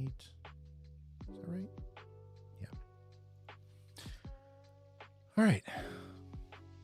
Main phase 2. 1, 2, 3, 4, 5 for the living death. There are no responses here. Heroic Intervention is not going to save by the shell. It's not going to save them. And tapped out over here. This is my second spell, so they will draw a card. And then, yeah, living death. These all die. Or get exiled, I should say. Including this. Instant board. The Elendra. Whenever another creature dies, whenever Elendra dies, okay, we don't have to worry about that. Zulaport, whenever another creature I control dies, each opponent loses. And then Hera Parent and Teysa Karlov is 2/4. If a creature dying causes a triggered ability, causes it twice. Creature tokens I control Vigilance and Lifelink. All right. Player 4, unfortunately, loses everything. Can they do anything? Nope. Man, player 4's had a rough go of it. And then player 2 also has nothing. And loses. This will go command zone. And then loses all these guys. I can't even sacrifice anything. Okay. I just realized this should have been exiled already. That was a removal. Whew. Okay. Not looking great. Oh, but I guess they are at 1. I didn't even think of that. So there is a chance. They are at 1. Sorry, player 3's at 1. I mean, passing with a board that looks pretty spooky, but they are tapped out. Right? Because, hold on. Blood Artist is whenever another... Oh, but Living Death reads exile... Oh, no. And then sacrifices. Which Blood Artist would have seen? Okay, so... He would have seen all the creatures die, which is a total of... 5, 6... 7, 8, 9. Sorry. 7, 8, 9. 7, 8, 9, 10, 11. Plus Leonardo, 12. Okay, so... Oh, shoot. I think somebody else is dead. So I have 12 Blood Artist triggers. We'll do 6 to player 3. 1, 2, 3, 4, 5, 6. Who is now dead. Ooh. I forgot that it's a blood. I forgot that Blood Artist is target player. And then I also forgot that it's all creatures, not my own. So I still have another 6 damage. 1, 2, 3, 4, 5, 6. Things are looking very spooky, but it is player 2's turn.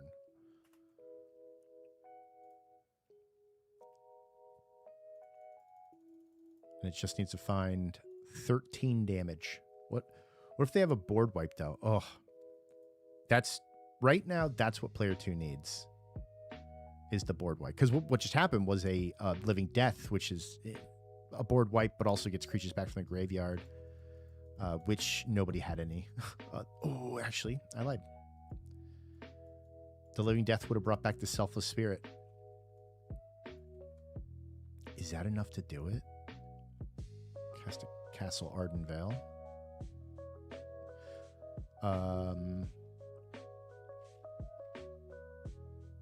I don't think it is, right?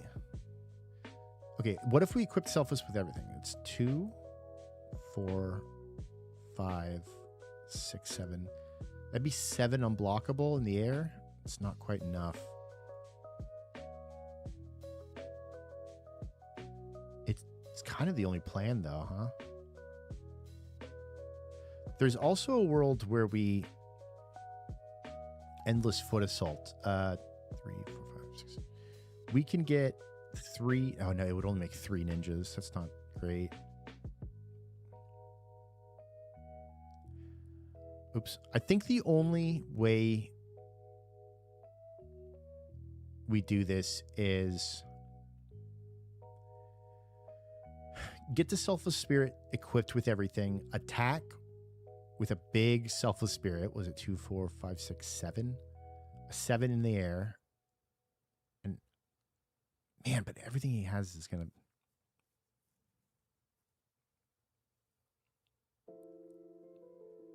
It's the only way. I think the only way that player 2, this Leonardo deck, has a chance right now is to just swing way in the air.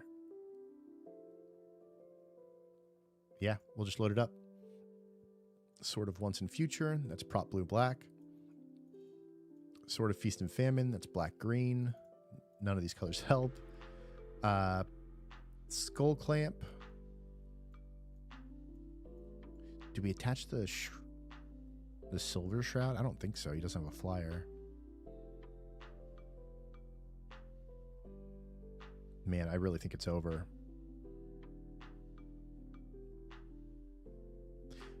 Oh, I wish I had untapped mana. I could have cast this when that sacrifice happened. All right. And we can squat out, or we can put the Endless Foot Assault out just to get another guy. No, that's not a good idea. I think it's just swing way, sweet chariot. We'll cast the Milliken for a blocker. Swing for 2, 3, 4, 5, 6, 7. Oh, wait, no, that doesn't work. I got excited. I thought I could untap and play Endless Foot Assault, but it's not flash. All right, 1, 2, 3, 4, 5, 6. First strike damage is going to go through. We're going to untap, and then Shilgengar has to... Oh, I passed turn, but that's okay. Shilgengar has to discard a card. Oh, he'll have to discard both. So on first discard, he'll discard the Funeral Room. Ugh. And then untap player 2. This is for the first strike on the oh wait, it doesn't have double strike. Shoot. It just has single. Okay, so discard, untap. We surveil 2. 1, 2. Those are not what we need. They'll go to the graveyard. And then 7 damage to Shilgengar's player. 1, 2, 3, 4, 5, 6, 7. This is so close. Yo, question. Hit me up. I'll answer anything you need. Man, the Blood Artist triggers are good to remind me of the simple pleasure of the Gruul deck. Just big swing, stomp, die, please. Yeah, hit me with a question. All right. We have untapped, so let's dig a little bit. We can make blockers. I don't want more guys to die for the Blood Artist, so we're just gonna tap 3 to draw a card and lose a life. God damn it, that's not it either. I can cast it though. Well, I should keep mana up for Leonardo's Technique. Wait, return 2 card. What? What the hell? We've had Leonardo's Technique. I thought this was the continue where you save something that died this turn. I'm looking at this card right now.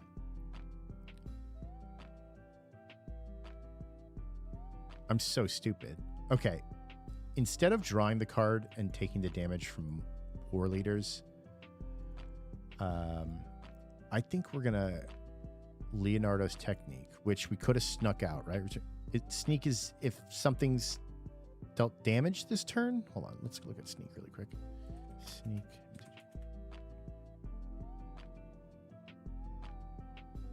All right, we had an unblocked creature, so we can actually sneak this out for 2, which is going to allow me to return 2 target creatures from each with mana value 3 or less from my grave to the battlefield. Let's take a look at the graveyard here. What's going to save me here?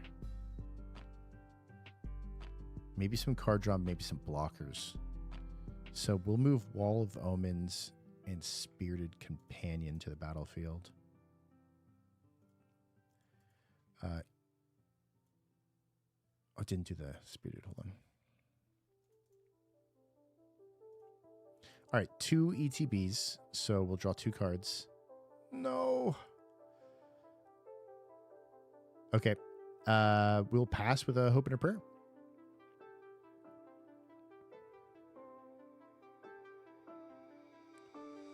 Untap, we draw. Oh, untap, sorry. Bounce the attacker to your hand. With what? How do I bounce it? I can sacrifice it.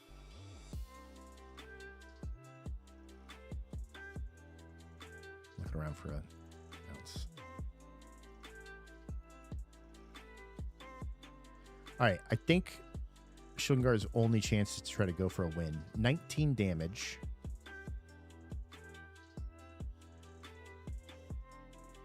Oh, we didn't get... Let's see what we did. So, in hand, we have the Funeral Room and Awakening Hall. We don't have enough for the to cast the Awakening Hall, but we can get another Aristocrat strategy out there. We really need to get Shilgengar out to be able to... what do we do?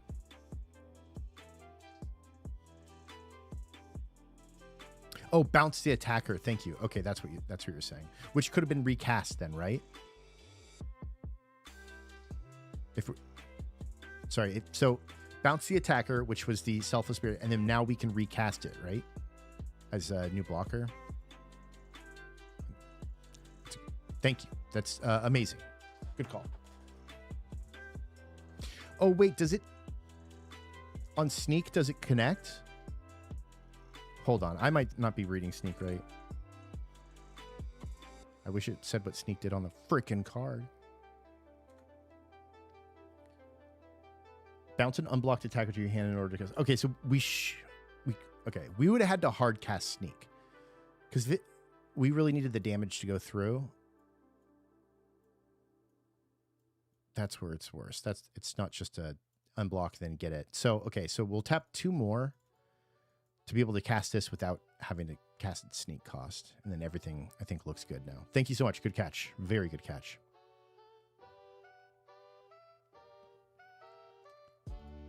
I'm just about to wrap up the stream here. Thank you so much, Cookie, and I actually do. But I think right after this game, we're wrapping the stream for the night. This has been a very fun test stream, getting everything set up. I'm, as you can see, sweating.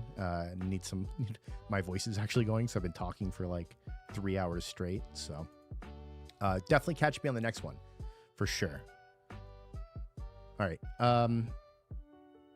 Okay, so everything's fixed here. We're going back. We need to. Oh, this see. I like sacrifice to remove target creature from the game. We can hit that Selfless Spirit. That is our sack outlet, isn't it? Whenever a black creature you control is put in a graveyard from... I think this is the way to go. Later, Cookie. Thank you so much for coming around. Thank you for watching. And thank you for catching my terrible mistakes or misplays. All right. I think the play, this is our cheapest way for a sack outlet and removal. We're also going to drop a Funeral Room. So whenever a creature I control dies, it's another deal 1 damage, gain 1 life thing. Now it just comes down to, is there enough damage on the board?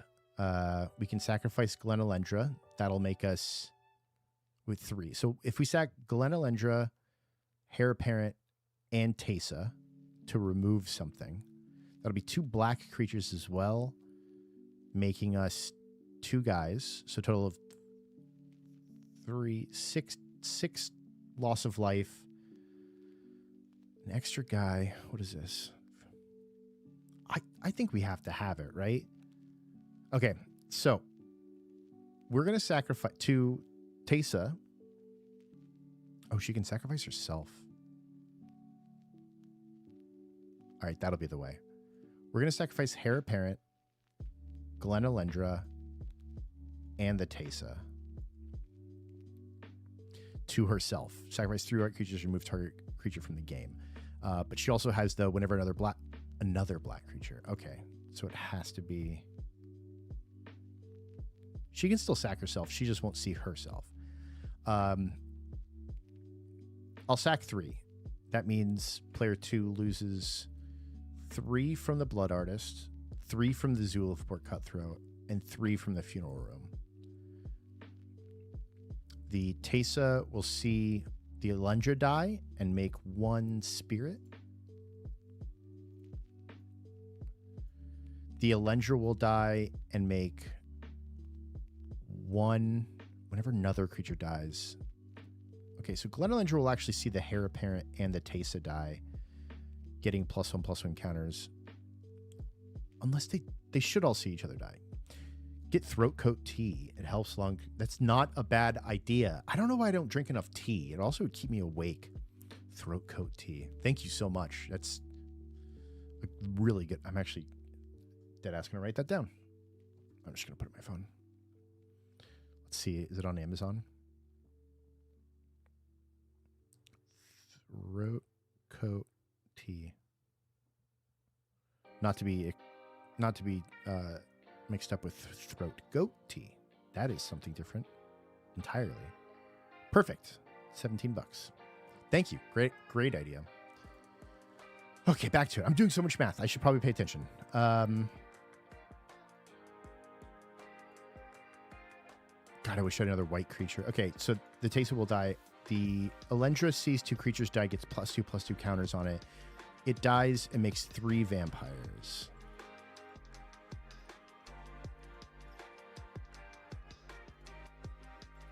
All right. I think everything's straight right now. We did... Oh, wait. Teysa Karlov. If a creature dying causes a triggered ability of a permanent you control to trigger, that triggers additional time. Permanent. That's another 3 Blood Artists, 3 Zulaport, and 3. So that's another 9 damage. Oh. 1, 2, 3, 4, 5, 6, 7, 8, 9.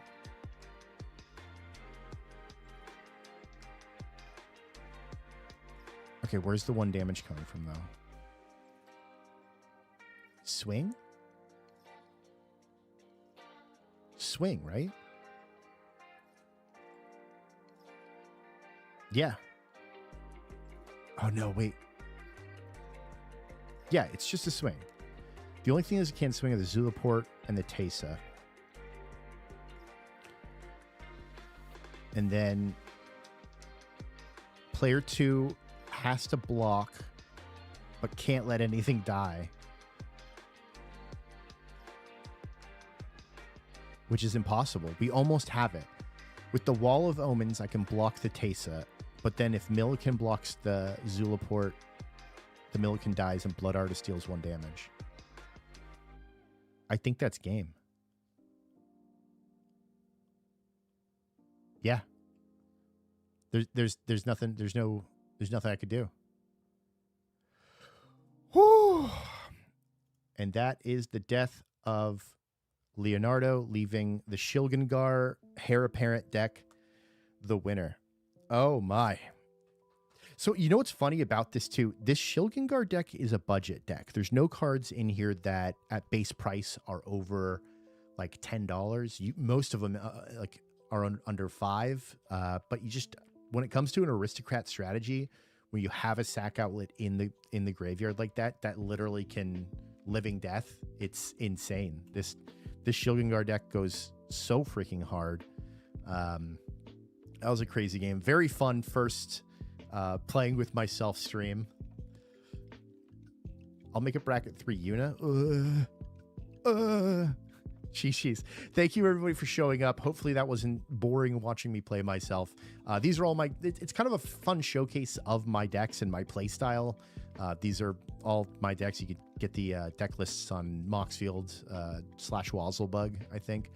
But thank you for showing up. Thank you for checking out this first stream. And also thank you for watching my short form content on Wazzlebug MTG across all 4 platforms. This has been a very fun time, and we'll catch you in the next one. I think we're going to be doing a lot more of these. So if you have any ideas, of course, also hit me up in this streams when it goes to I think it makes it a video after this. Hit me up in the comments how you think I can make this better.